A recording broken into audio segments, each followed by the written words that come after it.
Welcome to the Xiaomi Redmi Note 12, and I'll show you how to change lock screen wallpaper on this device.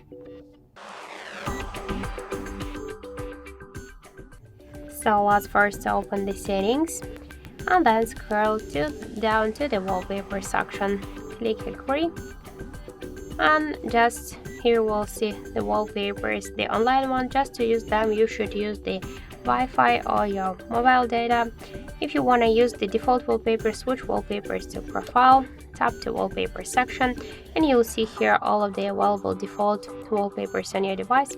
Also, you can click to this plus icon and just, for example, use the photos from your device gallery previously downloaded from the internet or just taken on the camera application. So for example, let's use one from these available wallpapers. Click apply and tap set as lock screen. Lock screen wallpaper applied successfully. So now just let's check, and we can see that we just successfully changed our lock screen wallpaper.